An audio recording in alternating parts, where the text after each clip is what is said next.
ছাত্র জনতার উপর হত্যাযজ্ঞের অভিযোগে শেখ হাসিনা সহ ফ্যাসিবাদের দোসরদের বিচার দাবিতে চট্টগ্রাম প্রেস ক্লাব চত্বরে বিক্ষোভ করছে বৈষম্য বিরোধী ছাত্র আন্দোলন।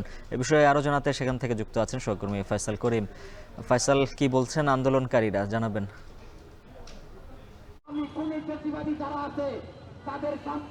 উজ্জ্বল, আমরা দেখছি যে মূলত ৮ দফা দাবিতে তারা এখানে জড়ো হয়েছেন এবং এখানে বিক্ষুব্ধ ছাত্র জনতা আছেন।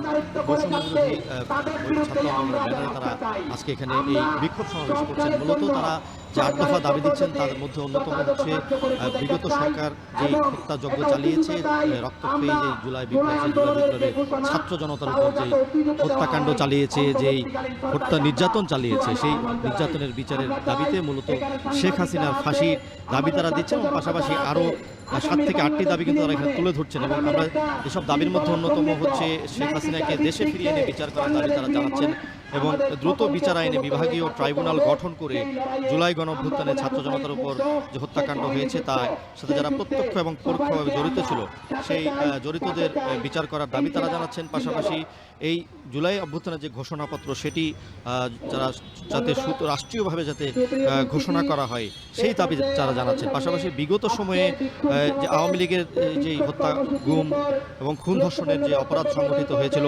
সেগুলোর বিচারও তারা চাইছেন এবং পাশাপাশি ভোটের অধিকার যে হরণ করা হয়েছিল ছাত্র জনতার, সেই ভোটের অধিকার হরণের জন্য আওয়ামী লীগের রাজনীতি তারা চিরতরে নিষিদ্ধের দাবি তুলছেন। পাশাপাশি এই যারা আওয়ামী লীগ নেতা আছেন, বিভিন্ন সময় হত্যা, দুর্নীতি এবং অর্থ আত্মসাতের সাথে যারা জড়িত ছিলেন তাদের সম্পদ রাষ্ট্রীয়ভাবে বাজেয়াপ্তর দাবি তারা তুলছেন এবং জুলাই গণঅভ্যুত্থানে যে শহীদ আছেন বা যারা আহত আছেন তাদেরকে প্রাপ্য মর্যাদা দেয়া এবং তাদের চিকিৎসার জন্য যেই খরচ সেটি রাষ্ট্রীয়ভাবে দেওয়ার কথা তারা তুলছেন। এবং পাশাপাশি নতুন সংবিধানের কথাটি এখানে আসছে, বিভিন্ন বক্তা এখানে এসে বক্তব্য দিচ্ছেন এবং এখন আসলে বক্তব্য রাখছেন চট্টগ্রামের অন্যতম সমন্বয়ক রাসেল এবং তার আগে যারা বক্তব্য রাখছেন তারা মূলত আমরা যেটা দেখেছি যে এই যে বিচারহীনভাবে যে আওয়ামী লীগ নেতৃবৃন্দ বা আওয়ামী লীগের যারা হত্যা, গুম বা গণঅভ্যুত্থানে যারা ছাত্র জনতার উপর বর্বরোচিত হামলা চালিয়েছেন তাদেরকে যে আসলে এই বর্তমান সরকার যে ছাড় দিচ্ছে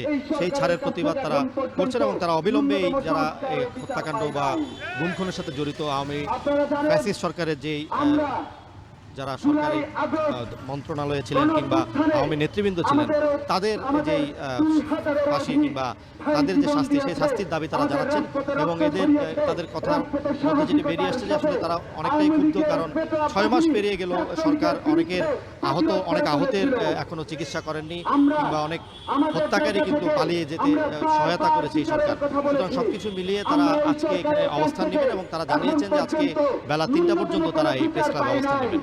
উজ্জ্বল, শেখ হাসিনার বিচারের দাবিতে চট্টগ্রামে বিক্ষোভ করছে বৈষম্য বিরোধী ছাত্র আন্দোলন। সে খবর জানাচ্ছিলেন সহকর্মী ফয়সাল করিম।